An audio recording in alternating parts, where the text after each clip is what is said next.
Thank you. Great to be with all of you. I replaced Richard in Embassy Saigon in 1970, May 1970.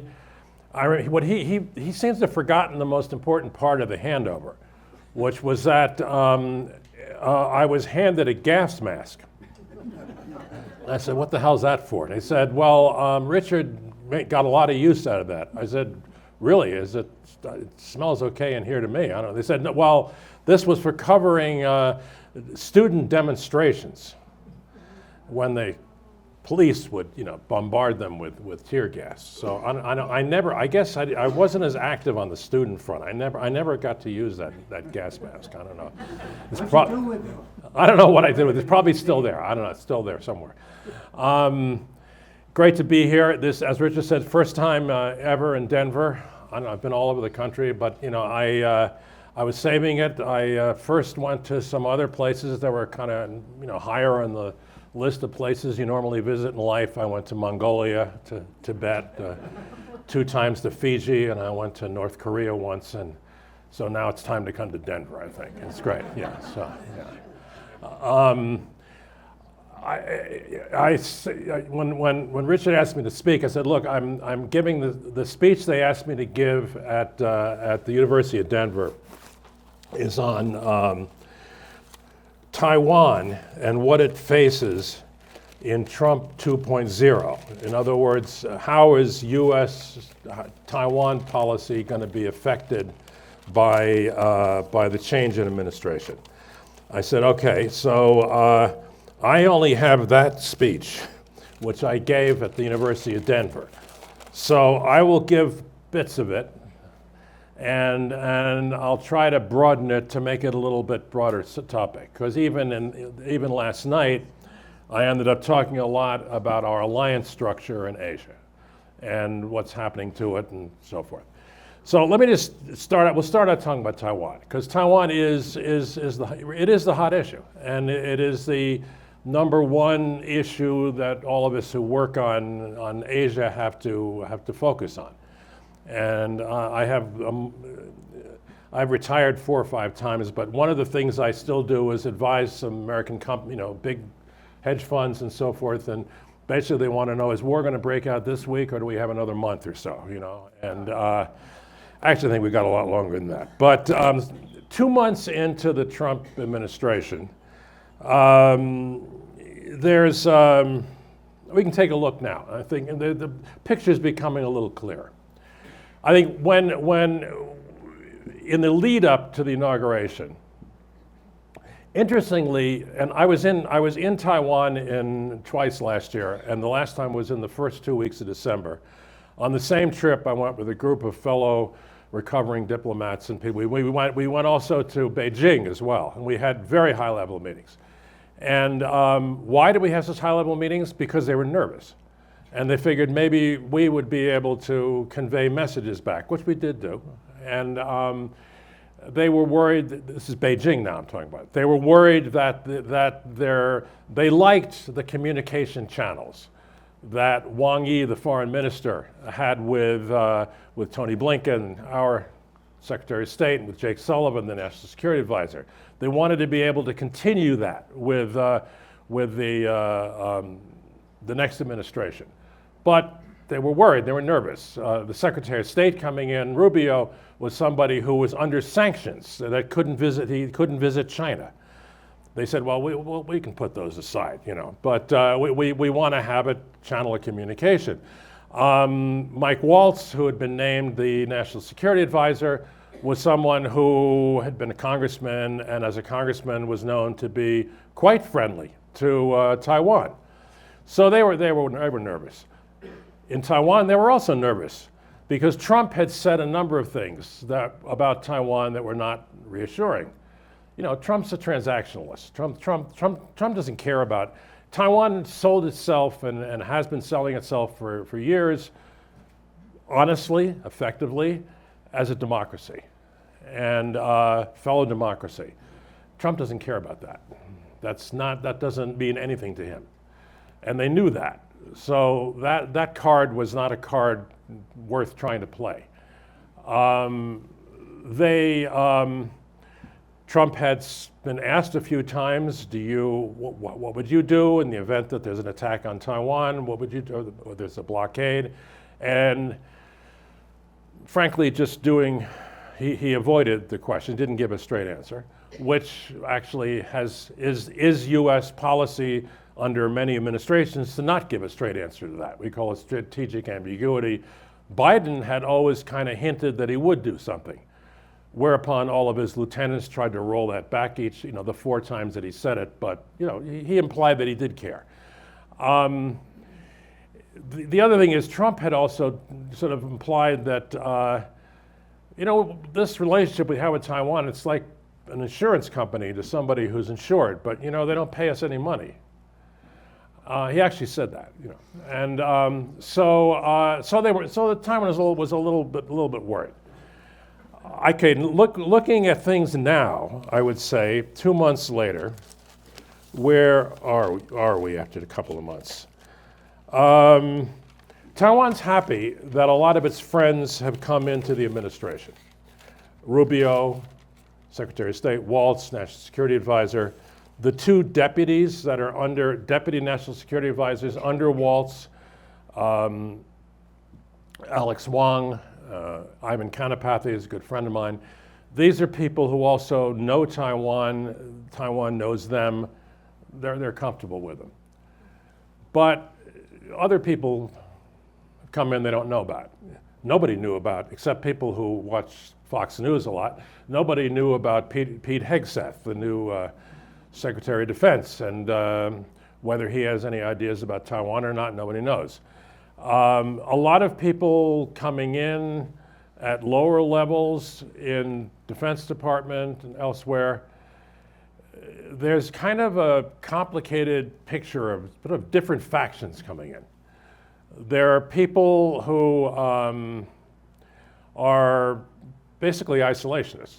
They don't believe we should, really stick our necks out and do anything to help anybody in the world very much, And then there are others who have a variation on that. They are people who have no interest in the Ukraine conflict. They think that's, I have actually stood there while they have said to Taiwan officials, why do you write articles hoping that the Ukraine war is won? The Ukraine, that's suicidal. All the arms we're sending to Ukraine are arms we should be sending to Taiwan. We should hold our ammunition, hold our fire, so that we can only worry about Asia, which really matters. Who cares about Europe? That attitude also exists in certain sectors in the Defense Department. And a couple of people in the State Department, although I noticed that Rubio has put them into kind of backwater positions where they probably aren't going to cause too much trouble.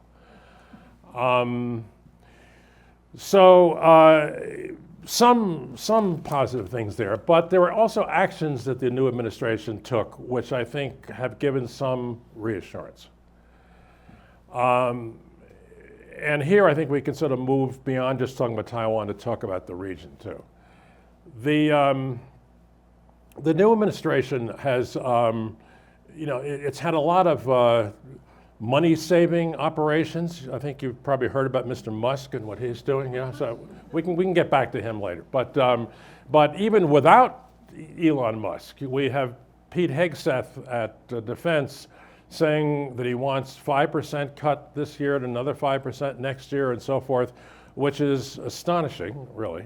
But the good news, I guess, is that he decreed that did not affect anything that happens in the Indo-Pacific region, which is, the whole region covered by our headquarters in Honolulu, which includes all of Asia, all the way down into Southeast Asia, Indonesia down here and over there. And so that was not covered by any of those cuts.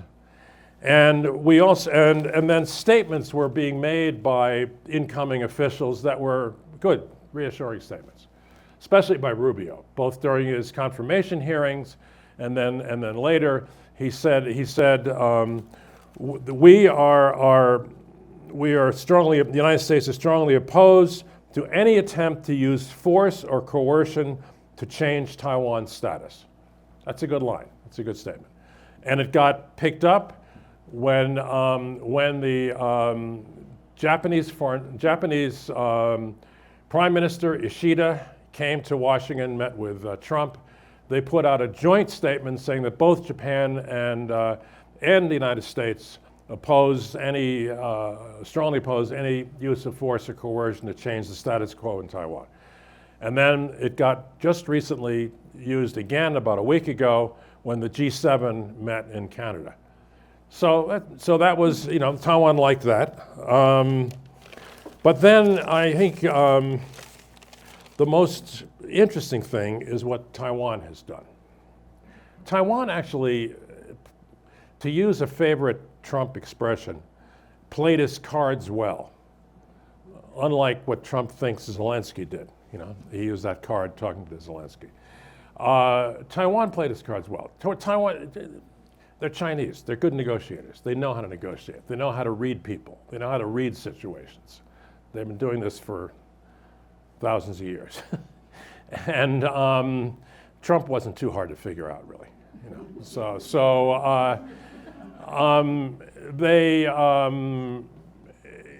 Trump only cares about two things, really.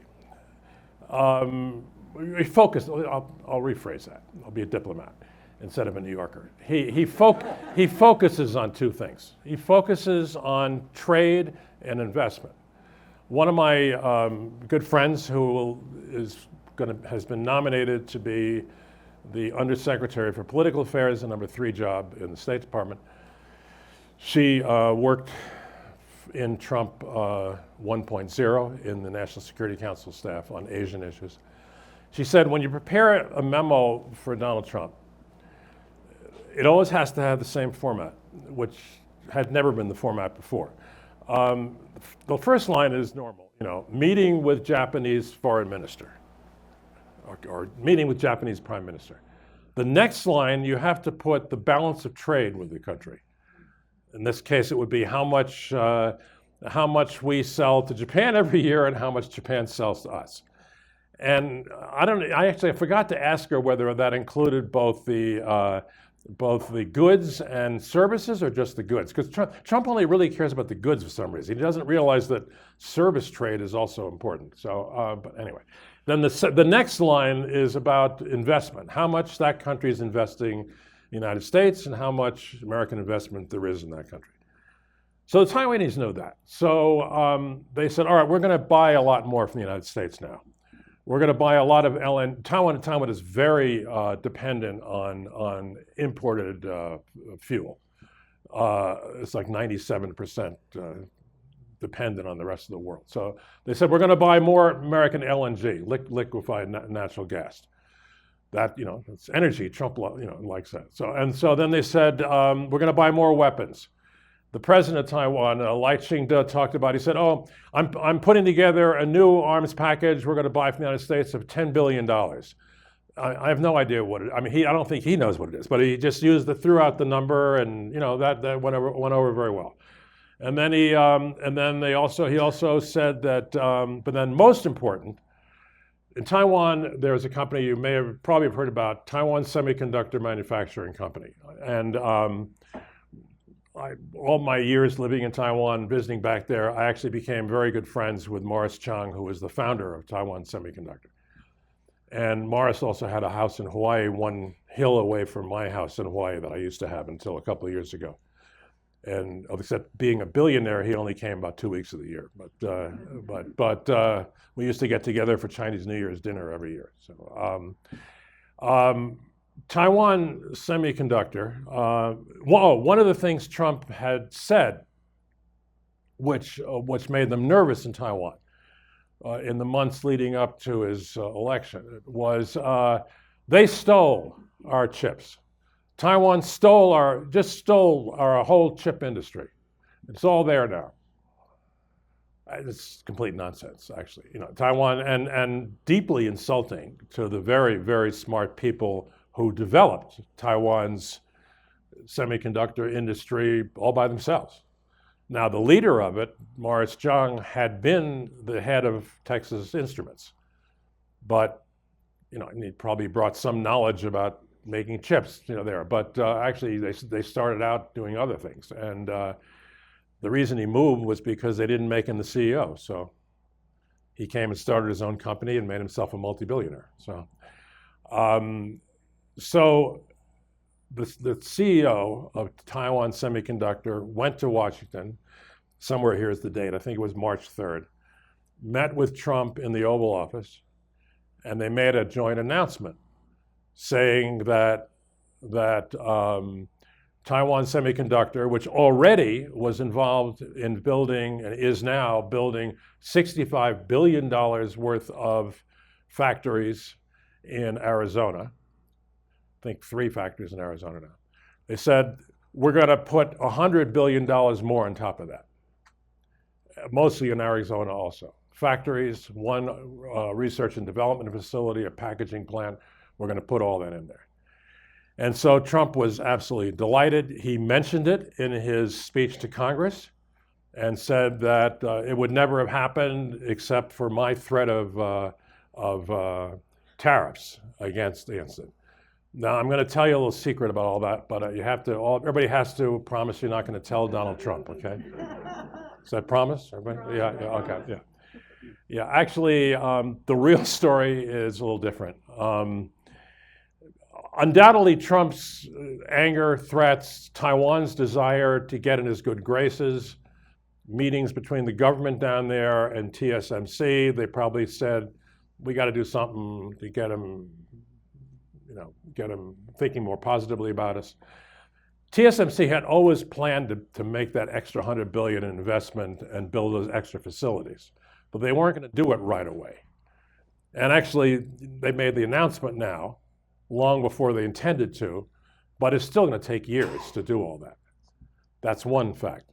The second fact is that a threat of tariffs against Taiwan's chips is not a very dangerous threat. There are very few chips that are directly imported in the United States. They get made in Taiwan, then they're shipped to factories in Asia, maybe in Taiwan or in mainland China or Indonesia or Vietnam or wherever, Korea, and then they're put into iPhones and put into washing machines and whatever, and then or iPads and so forth. And then those products are shipped to the United States, and some are shipped to Europe and other places. And then there may be tariffs on the iPod or tariffs on the iPad or whatever. But the chips that are in them, that are embedded in them, are not separately taxed. So anyway, so that's what really happened. But it was a very smart move on the part of Taiwan. But there was political pushback in Taiwan. In Taiwan, they often talk about this concept of the silicon shield, meaning that the silicon of the wafers, the chips, is what protects them against China. Okay, how does that come out? Because the idea is that Taiwan, the chip industry in Taiwan is so precious, so unique, which it is. It is. I mean, it really, without it, there'd just be there'd be an awful lot of stuff that wouldn't get made for a year or so. Without it, so the U.S. is going to come to our defense to keep us from, losing the chip industry. And so it's dangerous to export it all and send it all to other countries, because then we've lost this magic reason why people would defend us. The problem with that theory is, so that of course then the opposition, Taiwan's just as viciously partisan as the United States. So the opposition in Taiwan seized on this and has been criticizing the president and criticizing the TSMC for selling them out. So they had to give a press conference and explain that actually it's not going to affect the amount of investment we make in Taiwan. It's not going to affect the fact that the very newest chips are always going to still be made here. And the main R&D facility is still going to be right here. And actually, the way they do the creation of the latest chips, which keep getting smaller and smaller and smaller, they're down. The newest ones that are going to be made next year are 2 nanometers. That means 2 billionths of a meter. I sometimes ask Morris Chang, what happens after 1 nanometer? I mean, does it get smaller? And I think the answer is you can't really. So I don't know. We'll see. But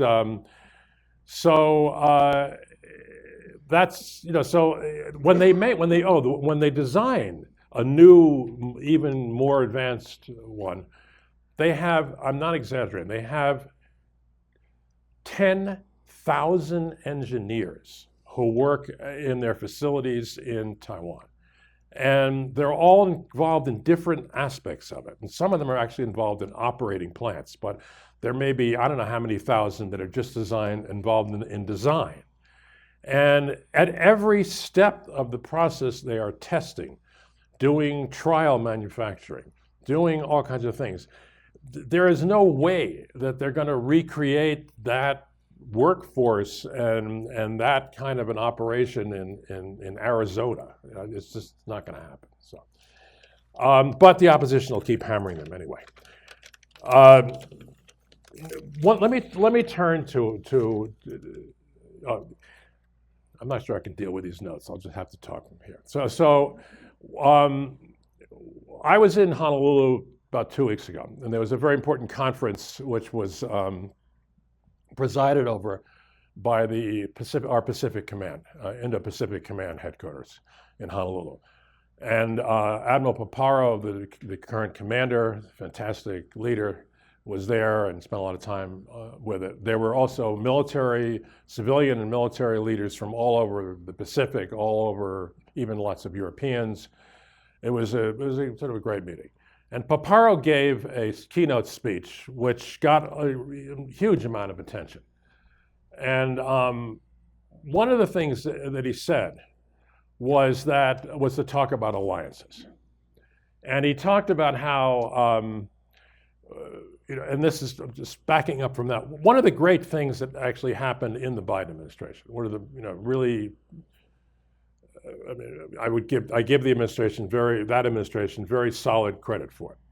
And yes, I am a Republican, or I was, but I'm not sure. Well, there's no Republican Party anymore, so it doesn't matter. But I was a Republican. But the Biden administration did a fantastic job of alliance building in Asia. Really fantastic job. And Admiral Paparo gave them credit for it. And he said, for example, Biden brought together, the two countries that always hated each other since for the last 100 years are Japan and Korea. The Koreans just will not forgive Japan for its colonization of Korea. And I lived in 3.5 years in Korea. If a Korean holds a grudge against you, you're really, that's a real grudge. So Biden got the Japanese prime minister and the Korean president together at Camp David, and everybody made up with each other, and they realized that the general threat we all face from China's seeking hegemony, huge harassment of the Japanese all the time, a lot of economic harassment of the Koreans, and then the problems we have with China, that we would cooperate more, and that they would cooperate with each other more. And Admiral Paparo said that has brought immense rewards. He said every day to his command. He said it means that we are holding exercises together. We are doing planning together. We're sharing intelligence together. He said, it even helps in terms of deployments of troops. We can think about, well, I don't need to cover that area this week because the Japanese are going to be there. And he said, this is really literally every day it brings rewards. And that's just one part of the piece. We also had relations with the Philippines improved immensely. The Philippines is very important. You'll notice it's right underneath Taiwan. The Philippines is also being harassed to death by the Chinese, who claim, Chinese claim that the entire South China Sea is theirs, the whole South China Sea. They have this 9-dash line, which fortunately is not on this map, but it would claim that basically even sort of loops in, doesn't miss this, all this right down towards the edge of all these countries is their land. And in the case of the Philippines, there are a lot of tiny atolls and so forth out here, which the Filipinos, traditionally they've had fishing there. Traditionally, it's sort of part of their exclusive economic zone, which every country has 200 nautical miles out. Chinese just have come in and literally taken over some of those atolls, dredged up coral and sand and built them up and put runways on there and are willing to shoot to keep anyone from getting near them. And so the new Philippine president, Marcos's son, Marcos Jr., is actually, despite his parentage, turned out to be a pretty good president. And we've established good relations with him. And his predecessor was kind of an idiot. So so that's been very good. And then good relations with Vietnam, good relations with Australia. What's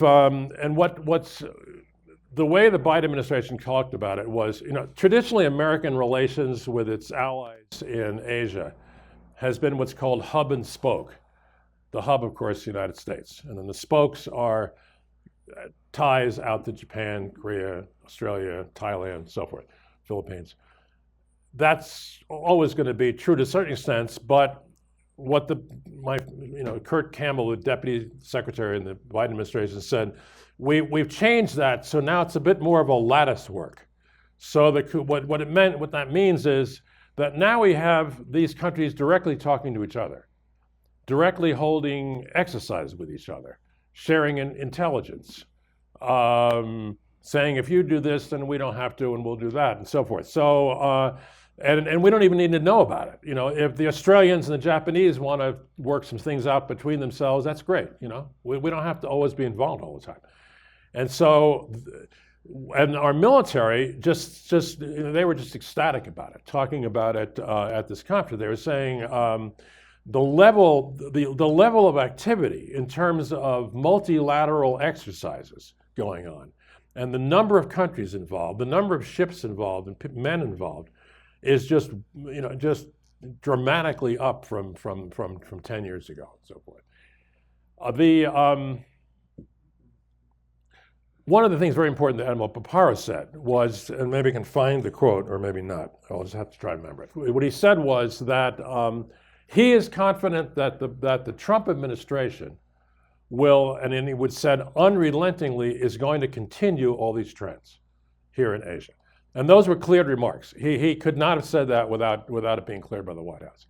So here, we all have seen that, and we all know that Trump sometimes shows a little disrespect for NATO.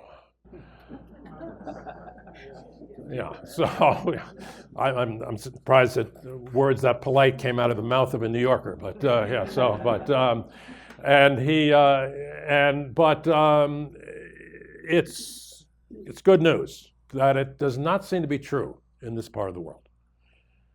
Trump does have a history of kind of sort of bullying Japan and Korea to give more money to pay for the cost of our maintaining bases there. That is an old concept. We call it cost sharing. As the number 2 in the embassy in Korea, I used to have to argue with the deputy defense minister about Korean cost sharing, and that's when my hair went gray. You have not lived till you've negotiated with a Korean. An ounce of an ounce of concession to your argument to them feels like an ounce of blood, you know. So I respect them for it, though, too. So those are people you want to fight with. You want them on there, and you want them on your side. Unfortunately, there's some Koreans that are on the other side, too. But there were some ugly arguments with Korea and Japan in Trump 1 about them paying more money for our bases there. So far, that doesn't seem to have, no one seems to have lit that flame again yet. So we'll see what happens. But in general, it seems as if the attitude toward our allies in Asia is a good one, a positive one, and that this collaboration is going to continue. And that is important. It is important because we're doing a lot of things. Some of these get into the newspapers, so we can talk about them. We, in the latter days of the Biden administration, we put some missile launchers, northern Luzon, and even they're not on this map, but there are some islands that go, the Batani, oh, sort of, you can see them here, very faint. The Batani Islands, there, okay, yeah. We put some missile launchers in these islands here. So Chinese protested that, which was not surprising. But that's a good idea. That's helpful. We're doing, and that's in addition to all of the exercise and other things we do. And then bring the map down a little bit. Here's Taiwan. There are a lot of islands. They're not all on this map, but there are some islands over here, even and so forth. And then there are Taiwan islands. Some of these you can literally see Taiwan from those Japanese islands. They call them the Southwest Islands. They're kind of an extension. They're kind of an extension of the Ryukyu island chains, which begins with Okinawa here. Here's one of them right here. So those islands are critical, going to be critical in the event of what we politely call a Taiwan contingency. And so our Marines have been training a lot on those islands now. They are also stockpiling equipment down there. There is discussion, which was supposed to be classified, but I've seen it now in the New York Times, about putting those same kind of missile launchers on some of those islands also. So in addition to the ones looking up from the south, we'd have some looking down from the north. What else do you need to hear about here? So I think, so I think all this happening, I think Taiwan is feeling a little more comfortable, a little more relaxed. But Taiwan's in a very, very dangerous neighborhood. They would be wrong to feel totally relaxed. And there are still things to worry about. Some of these people I mentioned and who are in the administration, who maybe have sort of different agendas than some of the other people. We just don't know how that's going to all sort out. I think we also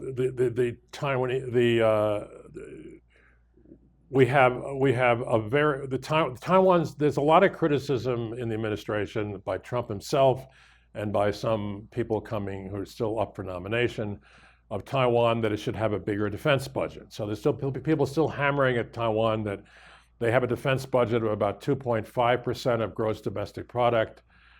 The president says he's going to bring it up above 3%. Trump says it should be 10%. The prime minister says there's no way that we can have 10% of our gross domestic product put into defense. I mean, it's just unrealistic. But, there is that tension there still. Meanwhile, I learned something at the conference in Honolulu I didn't know. The current U.S. percentage of GDP invested in defense is 2.9%. You know when the last time was that it was that low? 1940. Yeah. And, prior to everything cranking up for the war, before Pearl Harbor. So that's a problem. And frankly, in the 4 years under Biden, because of inflation and because we didn't increase the defense budget, in real dollar terms, the defense budget went down for 4 years. Um, we're way behind in shipbuilding, especially. I mean, I couldn't find the exact figure, but I'm either exaggerating or not, or understating it. I'm not sure which, but it's something like the number of naval ships that the United States can build in a year is about the same as what China builds in a week. Well, China now builds like 40% of the ships in the world of any kind, either commercial or military. It's a real problem. I mean, as one guy said in the Honolulu conference, only half joking, he said, well, we've got a few dozen guys down there in Pascagoula, that's in shipbuilding, Mississippi. We've got the Bath Iron Works up in Maine. And they said, oh yeah, there's a few dozen guys in New London building subs too, And so it's just way, way down. And so we're either going to have to do something about that, or we're going to have to get creative. We have our two partners in Asia, Japan and Korea, are the other two largest shipbuilding nations in the world. And maybe we need to have some American naval ships built in Japan for the next 10 years until we get our own capacity back up again. That's a suggestion from a 4-star admiral at that conference, So the other problem is we found out in the Ukraine war that our whole defense production process is just not quite good enough. And the weapons ran out awfully quickly. The acquisition process for the military is apparently pretty bad. One high-ranking official at the conference described it as an endless number of steps leading to a decision of no. Yeah. There again, there are things we can do with our allies. There are fixes, and there are smart people working on it. So it's not all bad news. For example, when Rahm Emanuel, Biden's ambassador and former mayor of Chicago, and a very impressive guy, I met him several times. When he was ambassador to Tokyo, he pushed very hard to see if we could start getting some repair work done on American naval ships in Japan. Why have them sail all the way from Yokosuka in Japan all the way back to, let's say, Bath Iron Works in Maine to be repaired and then sail all the way back again? That's nuts when the Japanese have world-class shipyards. So not very long ago, either in the last days of the Biden administration or the first weeks of the Trump administration, Trump 2, an agreement was reached. And the Japanese agreed, and the US Congress agreed, and everybody agreed. And as on a kind of experimental basis, 21 days of work on any one American ship can now be done in Japan. I don't know if that's enough to do anything, but anyway, but that's a first step. And then Korea, also with Korea, it would be very good to do something like that with Korea as well. I want to sort of perhaps bring this to close so we can get to questions. I would just throw out here saying the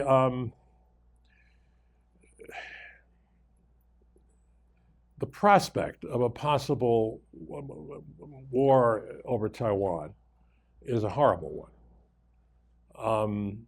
It could take many forms. It could happen for many different reasons. The Chinese, Xi Jinping has told his military that they have to be prepared to have the capability to take Taiwan by 2027. Sometimes that's misinterpreted as a deadline or a date. It's not that. They have to have the capability by then.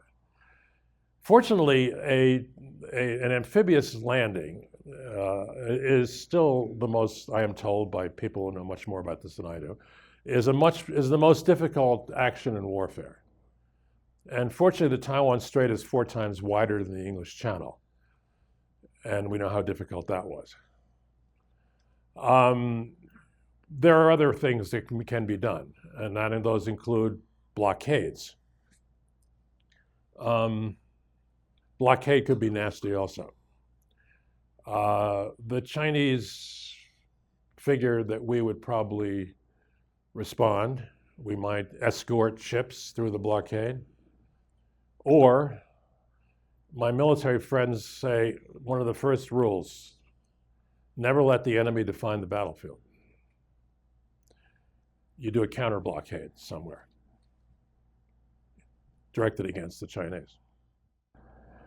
But all of that's, horrific scenarios. Estimates, conservative estimates, I've seen at least one, I think it was done by the Atlantic Council, are that the cost to the world of a Taiwan conflict, which would most importantly would shut down the Taiwan. You cannot believe the amount of traffic that comes through this strait. Because it's the main way to go in and out of Japan, Korea, and the factories in China, which is the manufacturing center of the world. And if the Taiwan Strait plus the South China Sea, which is over down there, is closed off, plus all the destruction that would come from the war, 10% of global GDP could take a hit. That is more than took a hit in the Second World War. I don't know the veracity of these figures, but there's some very smart economists and people working on it. So deterrence is what we need. Deterrence. I always liked the comment of Tony Blinken, who I knew very well. I worked with him closely when he was Deputy Secretary of State and when I was working on Taiwan. He said, I want Xi Jinping to wake up every morning and say, not today. It's good. I like it. That's the goal, and that means deterrence. And deterrence means increasing that military capability, also Taiwan's. We're helping. Good news, Taiwan now has much smarter. They used to have rather antiquated views about their military. It was kind of like a parade military, Now they're a serious military. And they have a serious Minister of Defense, the best they've ever had. And they're buying the right kind of weapons. Not a lot of planes are going to sit on airfields and then be taken out in the first sorties, fired by the Chinese. Every admiral I knew at the Pacific Command said, mobile anti-ship cruise missiles. That's what they need. And so now they're making their own, in addition to what they buy from us. They just last week announced they came out with a supersonic mobile cruise missile, land-based. So that's good, but there's a lot more to be done, and the Chinese are relentless. They're relentless in increasing their strength. They're relentless in this goal of taking over Taiwan. They don't care what the people of Taiwan think. Those are 23.5 million people who don't get a vote in China's intention to take it over. They haven't done it yet. They've wanted to do it for 80 years. We could probably drag it out for at least another 80 years. So I will leave you with that, and I'm sure there's a lot of questions. Thank you.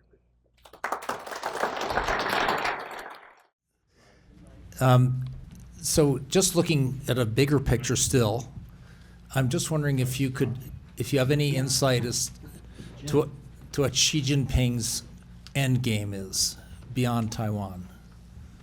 Any insights on that? There's a lot of books on that.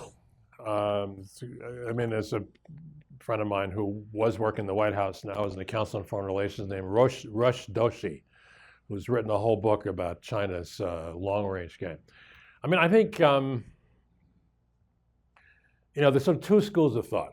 One is that the Chinese want to be the hegemons in Asia.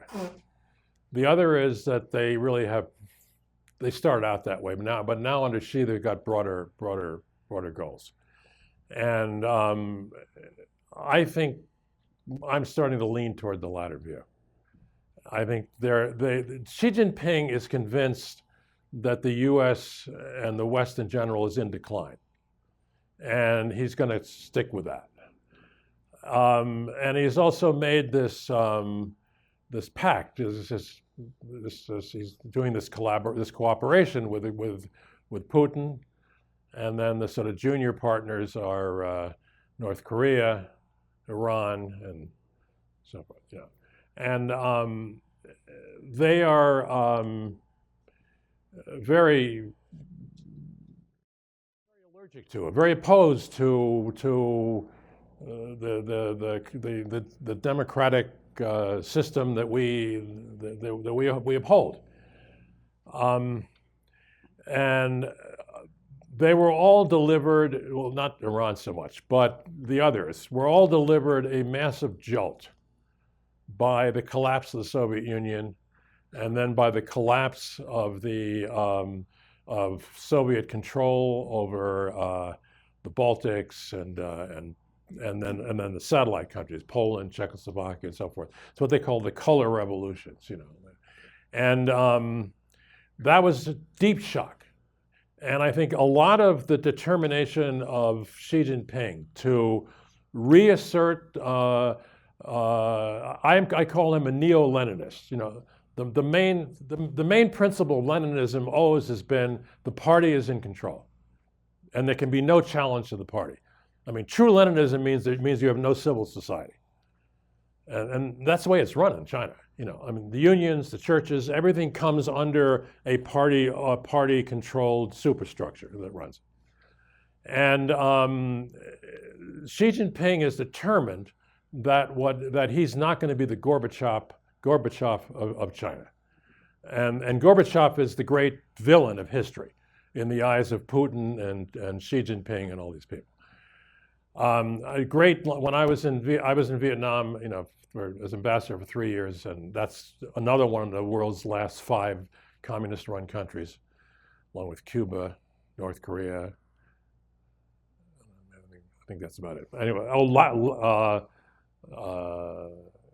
Laos. That's a minor one, but the Vietnamese, the guy who was like the hardliner of the hardliners in the party. You know, every communist party has, and they always do the same thing. He ran the propaganda department in the party school. You know, so he said to me, he said, and it was very intense. He said, "We saw what happened in Poland. First it was the church, then it was the unions." And then he looked at me really intently. He said, "We're not going to let it happen here." That's what Xi Jinping is thinking too. I think now to take a different tilt on it, President Tsai Ing-wen in Taiwan, very, very smart woman who stepped down at the May of last year and was president for 8 years. I knew her very, very well. And she was a doctorate from the London School of Economics, you know, master's from Cornell, a very smart woman. And she was very much in the sort of pro-independence party of Taiwan and so forth, but she was also smart. And she said, "I believe Xi Jinping is actually a cautious man. He is not crazy. He's not rash. He calculates very, very carefully." And I agree with her. And most American experts on, the guys in the CIA who really study this stuff, they would agree with that. So he's not going to do something. Well, first of all, if he makes an attack against Taiwan, or even a blockade or anything like that, and it's a bust, or then that's the end of his rule. You know, I mean that's political suicide. He has to know that he's going to succeed, and he doesn't know that yet. One of the interesting consequences, there are a million interesting consequences of the Ukraine war. One was the Chinese support for the Russians. I almost said the Soviets. Chinese support for the Russians resulted in a lot of of anger in Europe against China. And the Europeans have really been a real turnaround in terms of, I mean, they're still overly economically dependent on China, particularly Germany. Although now that the Chinese aren't buying any more German cars, they're kind of losing that also. But there's a great disillusionment with China because of this, their support and happiness because of support for Russia, and so one of the things we see, I was talking about all these exercises. Just even 2 weeks ago when I was out in Hawaii, there were these huge exercises going on involving down in the Philippine Sea, involving Philippine Navy, Australian Navy, U.S., but also Canada and France. And you don't think of France, but actually the French have a large fleet based in Tahiti. And so but the sort of transits through the Taiwan Strait by European Navy way up. Even Germany.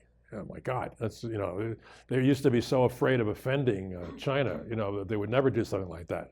Now the Germans have sent cruisers through the Taiwan Strait. So that's one consequence of but the other, and then I mentioned about learning, the need for better production. I forget what the other one was, but we'll come back to it. All right, another question over here. Yeah.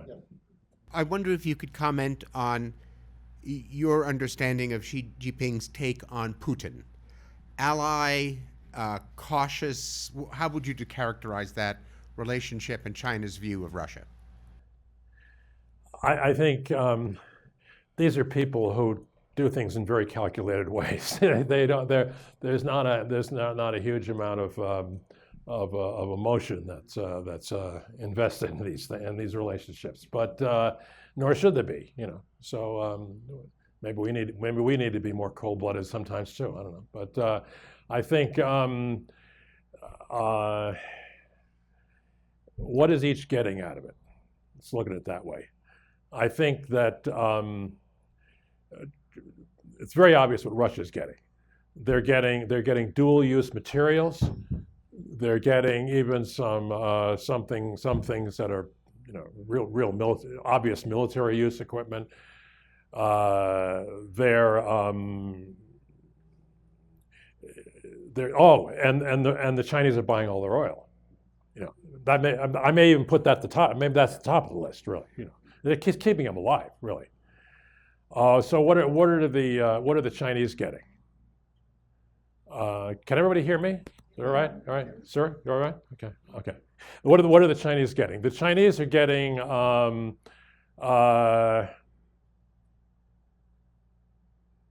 purchases, money, buying their stuff. I think they're also doing a lot of joint exercises which serve mutual interests in certain areas, and they kind of pick different places. They did one that was pretty close to the Aleutians, as a matter of fact. That was nice. So, and I think the Chinese, I think also they're very deliberate in going around the world and sort of getting a list of countries that endorse their positions on the world. For example, in terms of China's claims over Taiwan, they have systematically gone around the world to countries in Africa, in poorer countries in Asia, countries in even some Latin American countries, and gotten them to endorse the Chinese position. Russia can be helpful on that sometimes, because some of those countries are that includes some countries in countries like Belarus and other countries in the world, some Central Asian countries where the Russians have a lot of influence. So yeah, there's a lot of scratching of each other's backs that goes on there. Yeah. Where should we go? Should I pick or is somebody else picking? Okay. In the early 2000s, there were a lot of Taiwanese and American companies moving production to China. And at that time, I involved in businesses there. In China? Yeah, in Taiwan and In Taiwan and China, yeah. I had the feeling that after what had happened in Hong Kong, that someday Taiwan would become part of China. It would just be another province of China. China seemed to be more open. The Taiwanese watched very carefully what ended up happening in Hong Kong, and that seemed to have a dire impact. Do you think there is a way that we get back to more openness from the Communist Party in China to a peaceful way to settle this? It seems like all we're talking about is military solutions. No. I wish I could say something else. They've really gotten tough-minded. And they're really feeling like they've got the bit in their teeth. They think that we're falling apart. The Hong Kong was the way the Chinese dealt with Hong Kong was a real. I wouldn't use the word shock because nobody was that surprised, but it was a real wake-up call to the Taiwanese. In fact, I think it was when Tsai Ing-wen ran for president a second time. It was I think it really helped her to get reelected, and because it made the opposition party in Taiwan, which is friendlier toward relations with Beijing, look like they were saps. You know, they didn't. Don't you see what's happening? And don't you see what one country, two systems really means? It means one system. You know, so.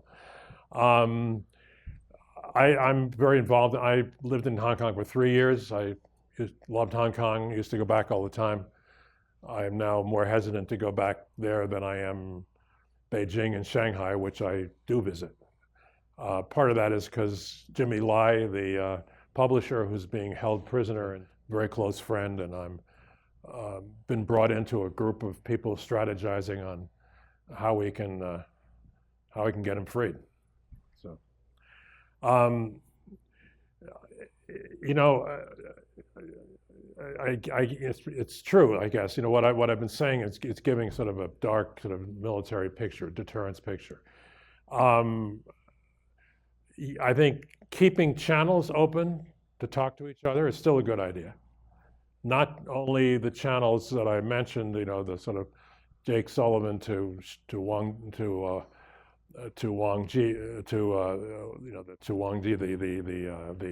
foreign minister. I think we also military to military channels are good. Admiral Paparo, I think at the end of the Biden administration, had a meeting with the commander of Chinese forces in Guangzhou, the Southern Command, and found him to be a very thoughtful. Intelligent fellow, and they had a useful conversation, you know, which was great because the last time that we'd sort of had contact was with the defense minister, who in the Chinese system is actually not a very important position. He's more of a kind of a foreign face for the military. He's not in the chain of command, and he just got up and ranted at the Shangri-La conference in Singapore, and there was no discussion. So yeah, that kind of, we need to still have those kind of channels open. And there are ways we probably can still cooperate on things. But on the issue of Taiwan, on their claims in the South, their outrageous claims in the South China Sea, we haven't seen any budge at all. Really. And we keep encouraging them to talk to the government in Taiwan also, which happened under previous governments in Taiwan, But they say these people are hopeless. We're not going to talk to them. So they do cooperate with each other on I mean, it's sort of something not talked about much. But interestingly, Taiwan and Beijing do have channels in which they keep the trade flow going. They keep the flights going. They make agreements on cutting or adding flights. They keep the mail going. Believe it or not, the mail didn't even go directly until the late 90s. They also deal with emergencies, like someone's mother dies and he has to take a trip, and all. You know, they actually deal with these things.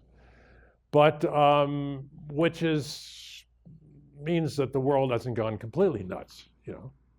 But as far as dealing with anything that approaches a political issue or opening up new areas for trade or something, nothing's happened for 8.5 years. So, yeah. Someone over here had a question. Yeah. Oh, I'm sorry. So we haven't heard from Little Rocket Man in a while. Just the status relations with Korea, North Korea.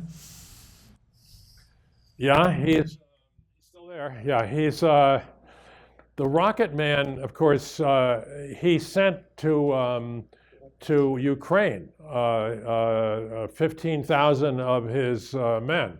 I don't know how many are left. That was a really, really pitiful sight. These guys were sent, and they didn't know how to deal with the situation. They ran across open fields and were wiped out by drones, and it was just awful situation. Some of them were captured, and then they sent some more.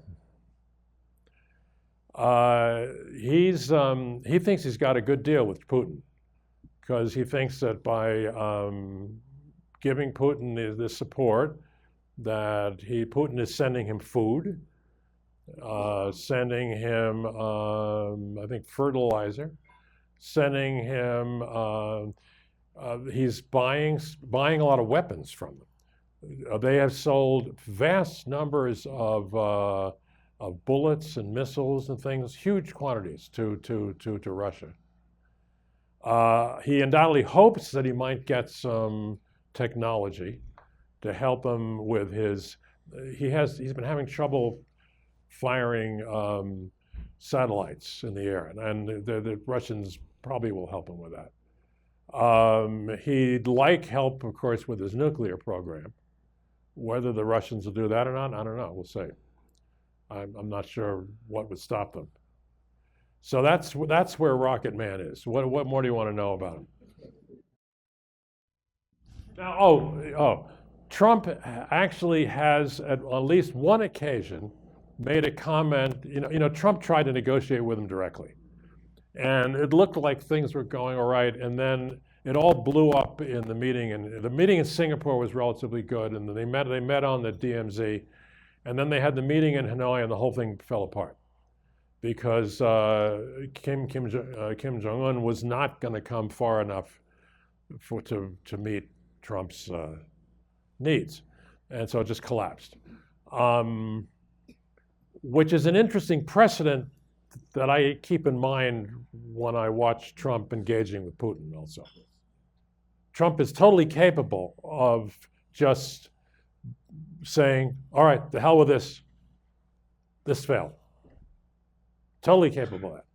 So this is more important than negotiations with Kim Jong-un. But he does have that streak too. Yeah. Yeah. Where, over there? I don't want to, you're in charge.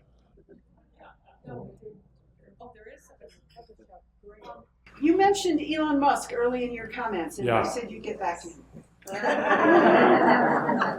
Do I have to?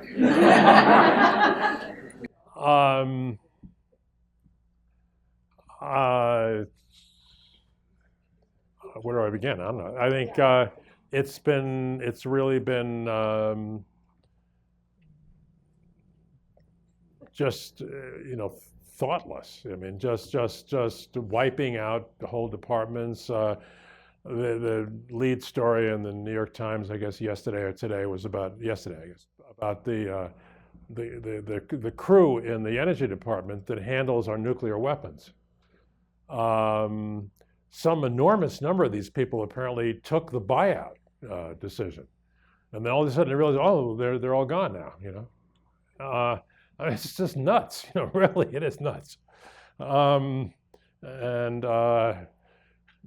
You know, I guess it's, you know, having trained people managing your nuclear arms stock is probably fairly important, you know.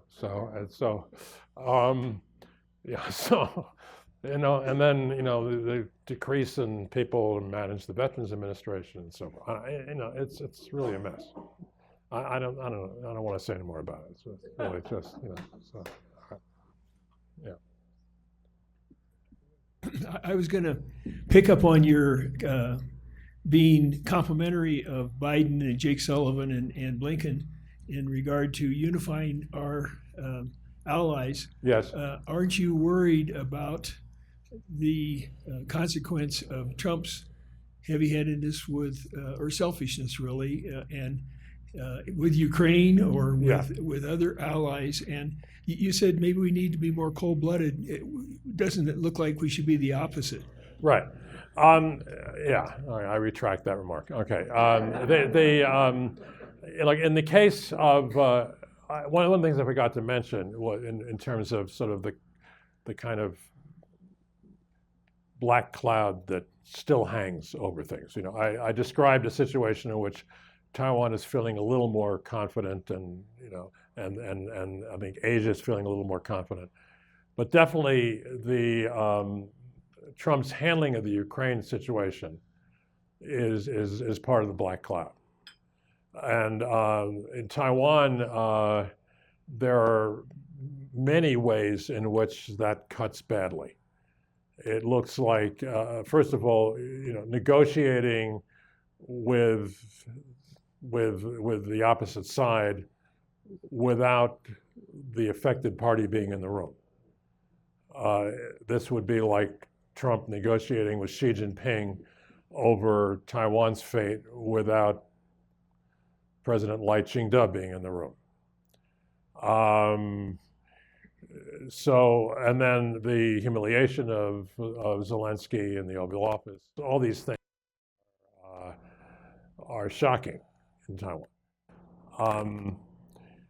The current Taiwan National Security Advisor, Joseph Wu, who I know very well, used to be their foreign minister, and wrote an article in Foreign Affairs magazine about why it's important to Taiwan that Ukraine prevail and that the West help Ukraine, because the loss there would inspire Xi Jinping and other bad people around the world to grab territory and to believe that the West would not hang together.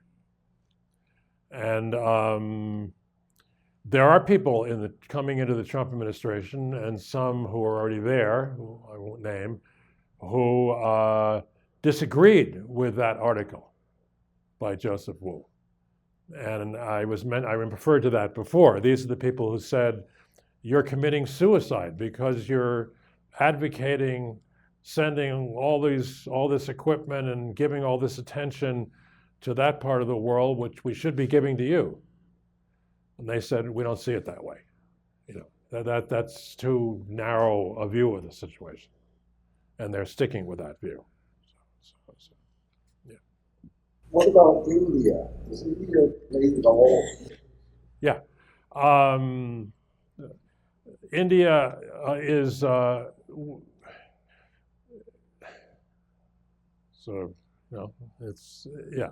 I mean, I'm not gonna, I spent a year in graduate school working for an Indian, I will answer your question, but I thought working for an Indian scholar, wonderful man named Bhabani Sengupta.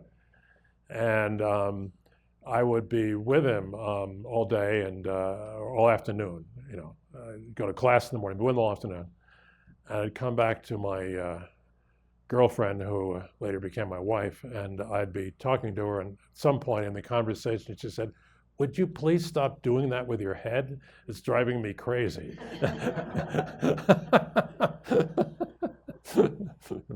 Because I was doing it.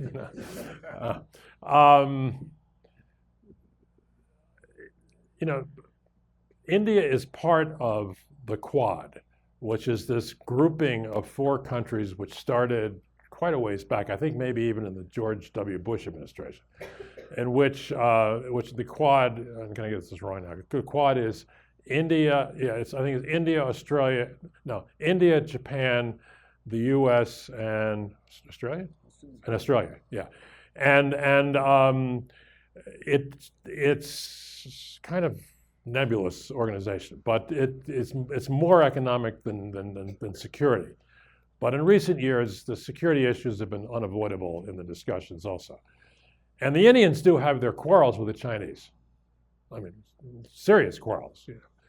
And including a very ugly border incident not very many years ago. And they've tried to, in which a lot of people were killed in a really stupid sort of encounter.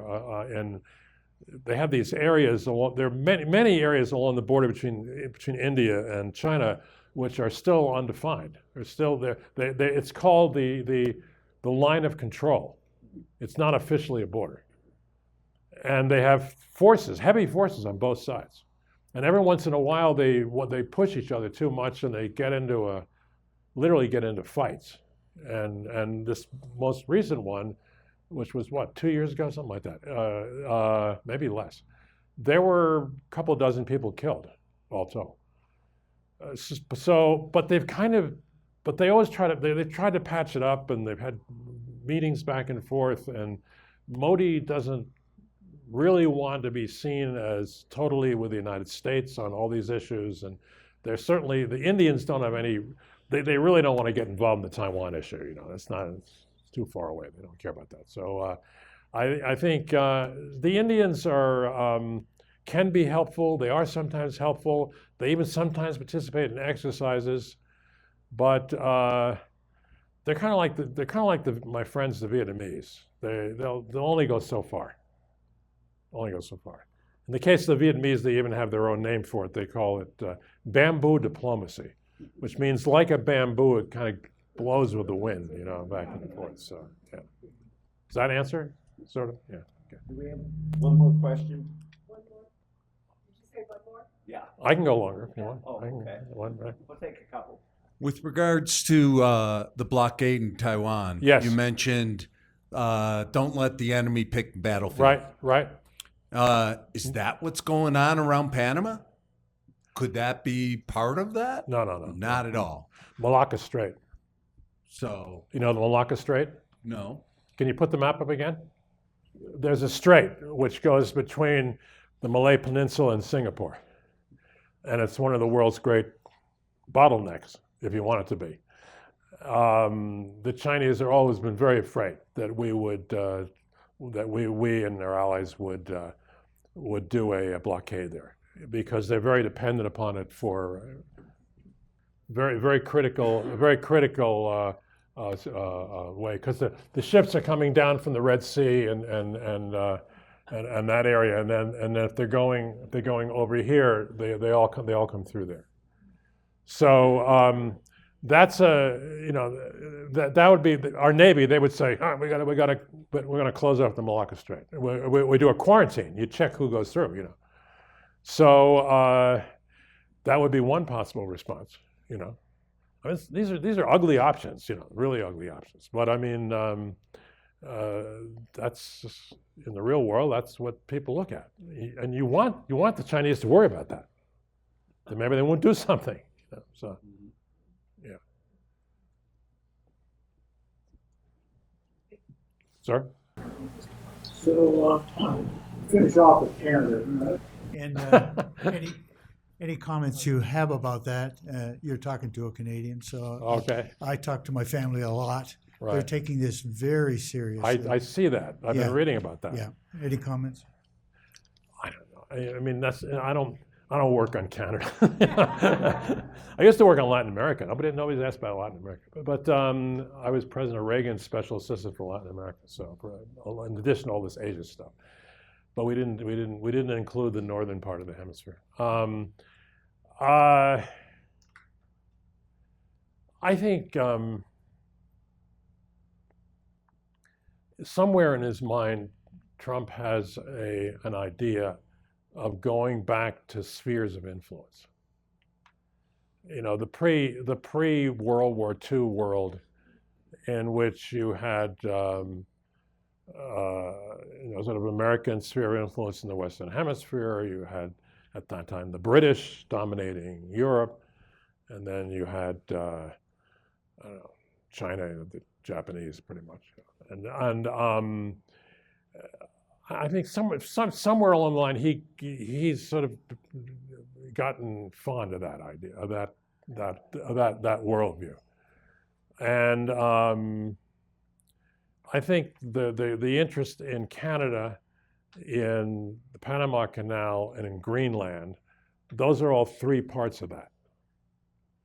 You know, it's like the Monroe Doctrine or something. You know, it's all. I think that they're all part of that idée fixe that he has. You know, I don't know how far he's going to go with it, but I mean, the Panama situation, I mean, is particularly ironic because the current president of Panama is probably the most pro-American leader in Latin America. So it's very ironic. You know. In Canada, I think he's probably handed the election to the what is it? The Liberal Party, which otherwise would have lost. And now in Denver, satirical campaign to raise money to buy California. It's true. Yeah. So I just saw that. I would like, on behalf of the Colorado Foothills World Affairs Council, to thank you very much. You're very welcome. For your insights. Thank you. Yeah.